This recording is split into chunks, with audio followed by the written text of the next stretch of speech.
जय श्री कृष्ण। कल हमने गीता के प्रथम अध्याय के श्लोक क्रमांक 12 तक का पूर्ण आध्यात्मिक विश्लेषण किया था। श्लोक क्रमांक 12 तक आपने देखा कि भीष्म पितामह ने युद्ध के पहले दुर्योधन का मान रखने के लिए शंख का उद्घोषण किया, शंख को बजाया।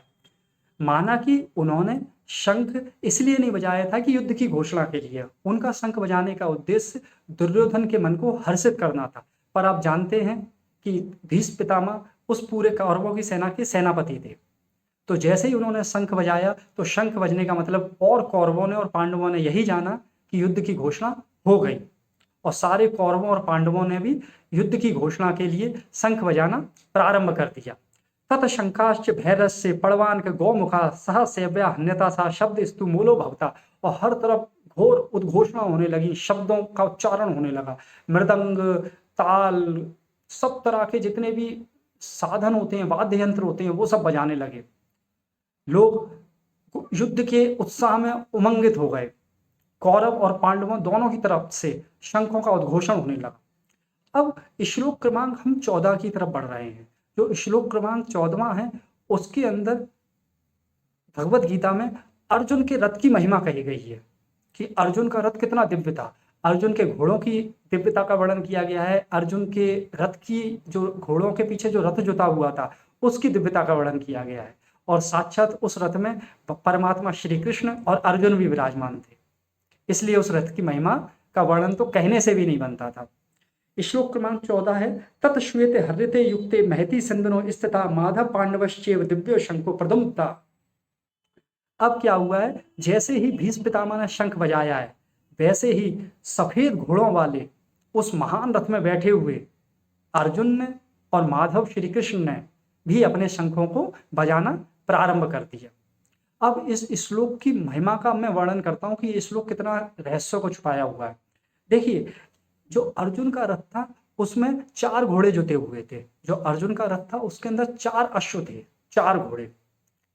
ये घोड़े उसे कहां से मिले थे? ये घोड़े उसे चित्ररथ गंधर्व ने दिए थे। चित्ररथ गंधर्व ने दिए थे। अर्जुन के पास ऐसे केवल 4 घोड़े नहीं थे, अर्जुन के पास ऐसे पूरे 100 घोड़े थे। 100 घोड़े, 100 अश्व थे अर्जुन के पास। चित्ररथ गंधर्व ने अर्जुन को 100 घोड़े दिए थे। उन 100 घोड़ों की खासियत क्या थी, विशेषता क्या थी? उन 100 घोड़ों की, अश्वों की विशेषता ये थी कि ये 100 घोड़े गिनती में हमेशा 100 ही रहते थे। अब 100 रहने का मतलब ये था कि अगर युद्ध में घोड़े मारे भी जाते थे, अगर ये युद्ध में जैसे अर्जुन के रथ में 4 घोड़े लगे हुए थे, उसमें से 2 घोड़े मारे भी जाते थे, तो कुल मिलाकर भी ये घोड़े 100 के 100 ही बने रहते थे। जो 96 घोड़े उसके अस्तबल में थे, उनमें अपने आप ही 2 घोड़ों की वृद्धि हो जाती थी। तो एक तरह से देखे जाए तो अर्जुन के घोड़े भी अमर थे, वही बुद्धिमान थे। और उन घोड़ों की भी एक खासियत थी, ये घोड़े स्वर्ग में, पृथ्वी पर कहीं भी आ जा सकते थे। चित्ररथ गंधर्व ने ये खासियत बनाई थी इन घोड़ों की। मतलब कि यहाँ पर ये बात भी मैं आपको क्लियर करना चाहूंगा, जो अर्जुन के घोड़े थे वो उड़ भी सकते थे।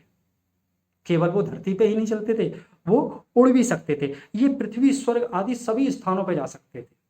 ये पाताल लोक में, पृथ्वी लोक में, स्वर्ग लोक में, अंतरिक्ष में कहीं पर भी विचरण कर सकते थे। इनमें ये खासियत थी। और उन्हीं 100 घोड़ों में से 4 घोड़े अर्जुन के रथ में जुते हुए थे। ये अर्जुन के घोड़ों की महिमा थी। ये उसे चित्ररथ गंधर्व ने उपहार में दिए थे। अब आगे हम अर्जुन के घोड़ों के बाद अर्जुन के रथ पे आते हैं कि अर्जुन के रथ की महिमा क्या है। उसका भी अपना एक इतिहास है अर्जुन के रथ का, कि अर्जुन को ये रथ कैसे मिला, तो उसका भी अपना एक इतिहास है। उसका इतिहास ये है कि आप पहले जानते हैं सत्ययुग, त्रेता युग, द्वापर युग, इन युगों में यज्ञ बहुत हुआ करते थे। इन युगों में हवन वगैरह काफी हुआ करते थे।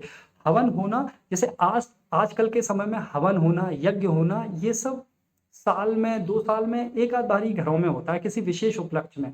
पर पहले हवन और यज्ञ होना नित्य क्रिया में आता था, नित्य कर्मों में आता था। गुरुकुल आश्रमों में, ब्राह्मणों के घरों में, और कहीं ना कहीं रोज घरों में छोटे मोटे हवन हुआ ही करते थे। और हवन होने में आप जानते हैं कि घी की आहुति दी जाती है। घी की कोई भी हवन ऐसा नहीं होता जो बिना घी की आहुति के पूरा हो जाए। तो जब आप जानते हैं हर घर में पहले के राजा महाराजा भी हवन कराया करते थे, डेली उनके यहाँ पर हवन होते ही रहते थे। राजा बलि को भी आप जानते हैं, राजा बलि ने भी बहुत हवन कराए थे। भगवान राम ने भी राजसूय यज्ञ वगैरह किए थे। रावण को मारने के भी उन्होंने के बाद भी उन्होंने ब्रह्म हत्या से बचने के लिए हवन किया था। तो यज्ञ और हवनों का बड़ा महत्व था, और यज्ञ और हवनों में घी की आहुति दी जाती थी।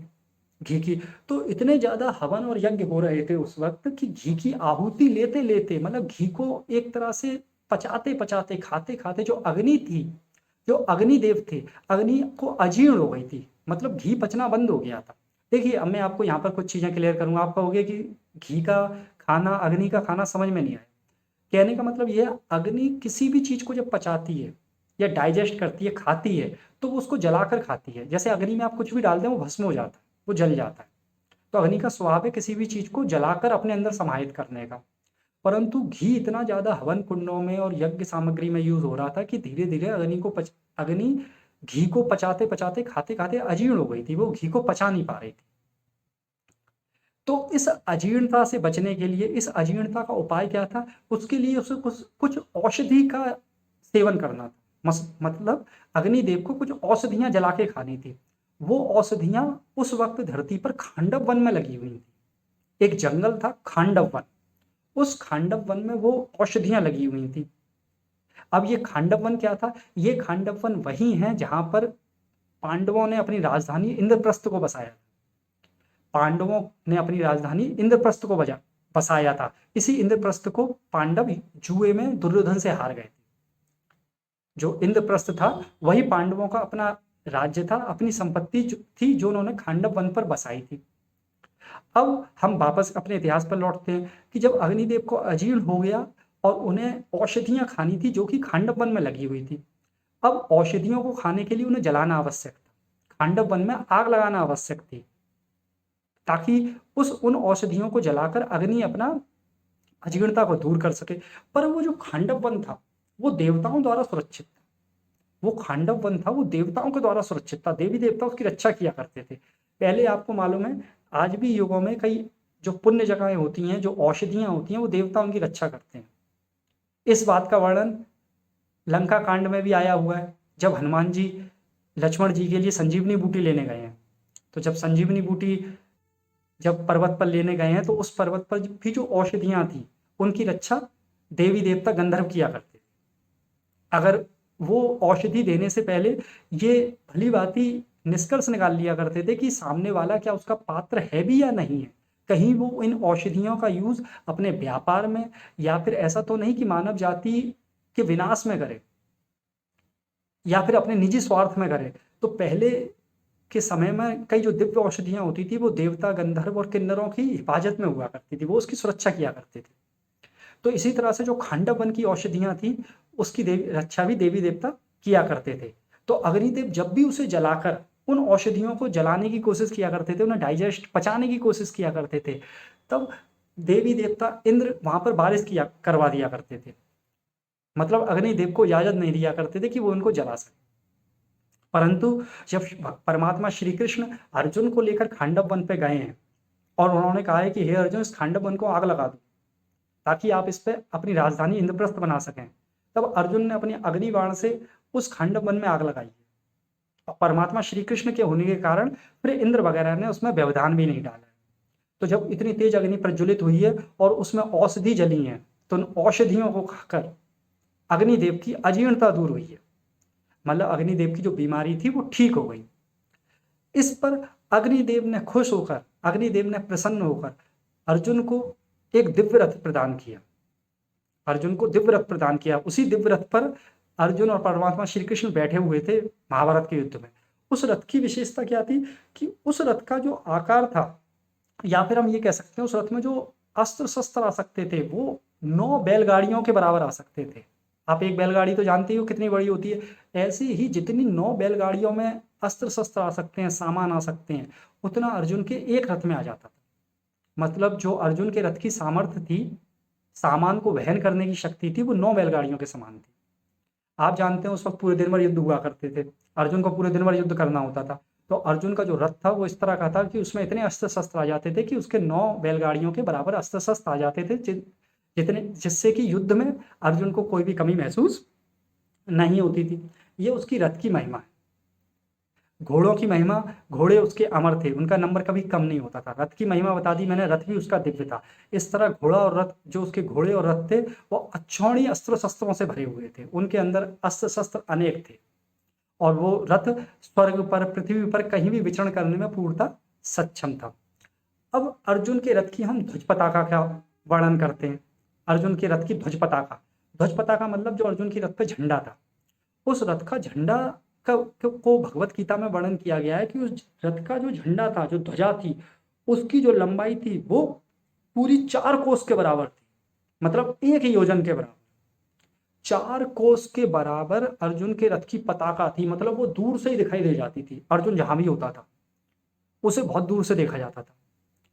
मतलब कि अब आपके मन में यह शंका हो सकती है कि जब 4 कोस के बराबर रथ की पताका थी तो वो कहीं पर टकरा भी सकती थी, वो कहीं पर हो सकता है कि कहीं पर व्यवधान उत्पन्न करती, पर नहीं, ये उसके रथ की पताका की महिमा थी कि वो अपने आप को बिल्कुल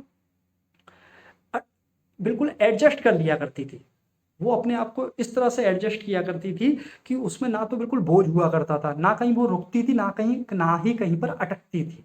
वो रथ की ध्वजा बिल्कुल वो फ्लेक्सिबल थी, वो अपने आप को पूरी तरह से एडजस्ट करने में सक्षम थी। और दूसरी बात, अर्जुन के ध्वज की पताका पे साक्षात हनुमान जी विराजमान थे, बजरंगबली विराजमान थे ध्वज की पताका पर। और जिस पताका पर बजरंगबली विराजमान हो, हनुमान जी विराजमान हो, फिर वो पताका तो कभी किसी संकट में फंस ही नहीं सकती, वो पताका तो कभी कहीं पर अटक ही नहीं सकती, इलझ ही नहीं सकती। तो ये अर्जुन के ध्वज की पताका का वर्णन था। हनुमान जी को परमात्मा श्री कृष्ण ने ही ध्वज की पताका पर आने के लिए कहा था कि ध्वज की पताका पर मैं रहूंगा। आपको हनुमान जी का भी कुछ विशेष रोल मैं महाभारत में बताऊं। जब महाभारत के युद्ध में हनुमान जी केवल ध्वज की पताका पर केवल बैठे ही नहीं थे, वो इतनी जोर से गर्जन कई बार किया करते थे ध्वज की पताका पर बैठे बैठे कि जो शत्रु की सेना थी उसके मन में बहुत ही कायरता उत्पन्न कर देते थे, भय उत्पन्न कर देते थे।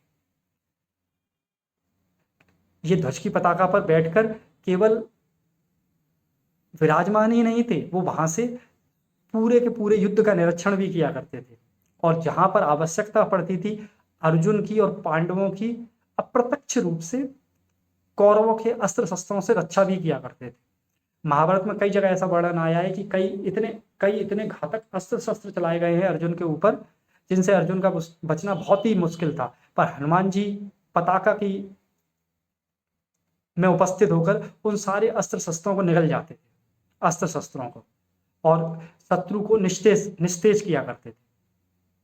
असली में ध्वज की पताका में बैठने का वर्णन ये भी आता है कि जब भीम की मुलाकात महाभारत के युद्ध से पहले हनुमान जी से हुई है, तो भीम ने हनुमान जी से अनुरोध किया है कि आप हमारी तरफ से युद्ध करिए। भीम ने हनुमान जी से अनुरोध किया है कि आप हमारी तरफ से युद्ध करिए, परंतु हनुमान जी ने साफ साफ कहा है कि ये युग मेरे युद्ध करने का नहीं है, ये युग मेरे युद्ध करने का नहीं है। अब ये युग पांडवों तुम लोगों का युद्ध करने का है। हाँ, पर मैं ये कर सकता हूँ कि मैं अर्जुन की पताका पर बैठकर तुम लोगों की रक्षा किया करूंगा जहां आवश्यकता हुआ करेगी। मैं बैठा बैठा इतनी तीव्र गति से, इतने जोर से गर्जन किया करूंगा कि शत्रु का जितना भी बल है वो निस्तेज हो जाया करेगा। इस तरह हनुमान जी भी अप्रत्यक्ष रूप में अर्जुन की ध्वज पताका में बैठकर अर्जुन की रक्षा कर रहे थे। उसके बाद इस श्लोक में और भी कई शब्द आए हैं, जैसे कि माधव पांडवश्चेत, ये शब्द भी आया है। यहाँ पर भगवान श्री कृष्ण को माधव कहा गया। श्री कृष्ण का एक दूसरा नाम माधव भी था। श्री कृष्ण के अनंत नाम है, उनमें से एक नाम उनका माधव भी था। माधव का अगर हम विश्लेषण करें, माँ माने होता है लक्ष्मी, माँ माने होता है लक्ष्मी, और भव माने होता है पति। तो जो लक्ष्मी के पति हैं वो साक्षात योगेश्वर श्री कृष्ण है। इसलिए भगवत गीता के श्लोक क्रमांक 14 में माधव शब्द का उच्चारण किया गया है भगवान श्री कृष्ण के लिए, और पांडव शब्द का उच्चारण किया गया है अर्जुन के लिए। पांडव शब्द का, पांडव तो वैसे 5 थे, पर महाभारत में मुख्यतः पांडव की रूप में अर्जुन को ही देखा गया, क्योंकि ये महाभारत की पूरी धुरी, भगवत गीता की पूरी धुरी अर्जुन और श्री कृष्ण के ही चारों तरफ घूम रही है। इन दोनों के ही चारों तरफ भगवत गीता पूरी तरह से व्यवस्थित है। इन्हीं ने ही भगवत गीता का आरंभ किया, बाकी इनके सहायक थे, परंतु पूरी जो भी महाभारत का युद्ध घूमा है, भगवत गीता घूमी है, वो साक्षात श्री कृष्ण और अर्जुन के ही चारों तरफ घूमी हुई है। इसलिए भगवत गीता के हर एक पर्व में, जहाँ भी हम भगवत गीता पढ़ते हैं, महाभारत पढ़ते हैं, हर पर्व में, हर अध्याय में नर और नारायण, श्री कृष्ण और अर्जुन का जगह जगह नमन किया गया है।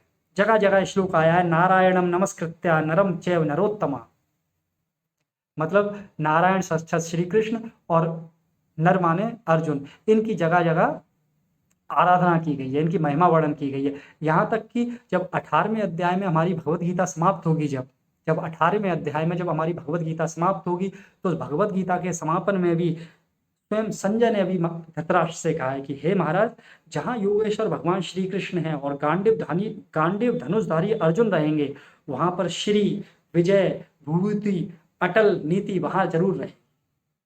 जब भगवत गीता का अंत होता है, जब श्लोक हमारी 18वां अध्याय का जब अंत होता है, तो वहां पर अंत भी समापन भी इसी श्लोक के साथ है कि जहां पर साक्षात श्री कृष्ण और अर्जुन है, हे महाराज, वहां पर उन्हें कोई युद्ध में हरा ही नहीं सकता। विजय तो वहीं पर होगी ही, चाहे आपके पुत्रों की तरफ से कोई भी युद्ध लड़ रहा हो, कौरवों की तरफ से कोई भी लड़ रहा हो, पर विजय अंत में पांडवों की भी होगी। अब इस श्लोक के अंत में एक शब्द आता है, दिव्यो शंको प्रदम्धता। इसका मतलब क्या है? इसका मतलब यह है, देखिए, कौरवों के सेनापति भीष्म पितामह थे, इसलिए उन्होंने शंख बजाया, तो सेनापति ही शंख बजाया करता था। परंतु पांडवों की सेना के सेनापति धृष्टद्युम्न होने के बावजूद भी, जो पांडवों की सेना से पहला जो उद्घोषणा हुई है, शंख बजाया, वो परमात्मा श्री कृष्ण ने बजाया। दिव्यो शंखो प्रदम्धता, मतलब जो पहला शंख बजाया वो भगवान श्री कृष्ण ने बजाया। यहां से परमात्मा श्री कृष्ण की महिमा का वर्णन होता है।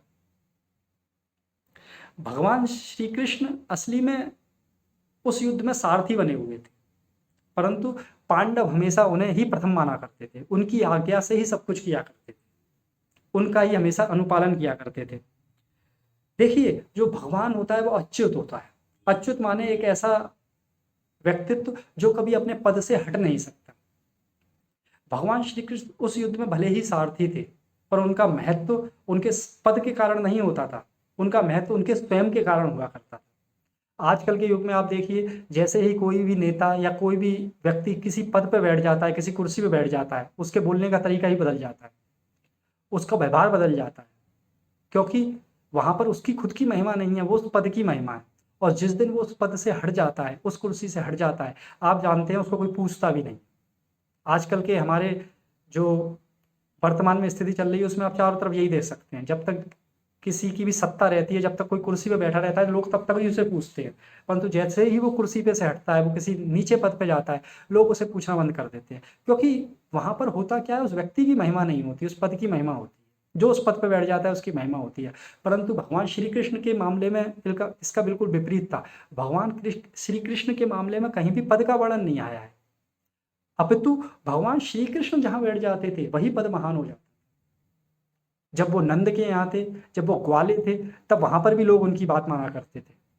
उनके कहने पर ही गोवर्धन पूजा प्रारंभ की गई, इंद्र की पूजा को माना नहीं गया और गोवर्धन पूजा का शुभारंभ किया गया। वहां पे नंद, गोपाल, यशोदा सब भगवान श्री कृष्ण की बात माना करते थे, क्योंकि उनकी बातों में वास्तविकता हुआ करती थी।